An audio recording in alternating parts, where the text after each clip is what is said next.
one group, they told them, okay, when you go into eating a meal, just imagine that you feel full before you even start the meal. Just, use your imagination. The second group, they told them to drink 500 milliliters of water, which is just north of 2 cups. It's like basically 2 cups of water 30 minutes before the meal. And by the way, by the time you get there, it's already pretty much going to be out of the stomach. So it's not that water is going to be blocking the food or something or displacing the food. So, but what ended up happening was those who used their imagination to tell themselves that they were full when they started the meal, they lost about 1.76 pounds or about 0.8 kilograms of weight. So they did lose some weight as a result of that. But those who drank 2 cups of water 30 minutes before the meal, averaged weight loss was 9.46 pounds. Wow. That is significant. And so when should you drink? One of the best times to do it is not so much with the meal, but before the meal, because if you're thoroughly dehydrated with the meal, and part of what it is people often think, well, if you drink with the meal, you'll displace something and then you won't eat as much. But there can be positives to that, but there's really negatives in the long run. I would rather do beforehand, roughly a half an hour, and it can help you lose weight if you need to. But the other thing that can happen, I don't want to go too much into the physiology, but constantly, there was a popular idea that you should eat like 5 or 6 meals a day, and they say, oh, that's the best for weight loss.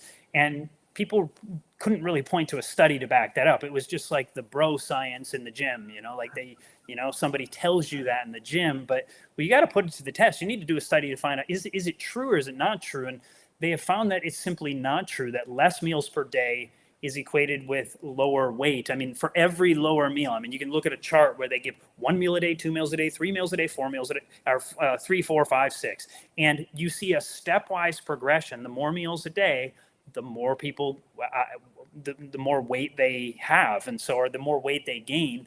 And so the opposite is true, and probably about the best for people who are not too thin. For your average person, about 2 meals a day is generally about the best. But there's one thing: if you're having a bunch of meals all the time, or a meal and then a snack and a meal and a snack and a meal and a snack, what happens is you have something called IDEs, insulin degrading enzymes. So every time you have a meal, you're going to increase your blood sugar to some capacity, and the body's going to send out insulin to which connects to your muscle cells, your liver cells. It's like a key to open your cells so that the glucose, the sugar, can get in the cell.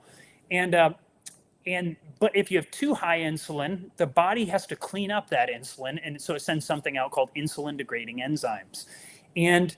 But the insulin degrading enzymes have 2 jobs. One job is the one I just talked about, to clean up excess insulin. The second job they have is very important. The second job they have is cleaning up the plaques in your brain, the things that may lead to something like dementia or Alzheimer's. But the problem is, if you are continually eating meals and constantly having blood sugar spikes and then insulin spikes, those insulin degrading enzymes, they're going to be so busy at work trying to clean up the insulin that they're not going to have enough time to clean up potentially the plaque within the brain.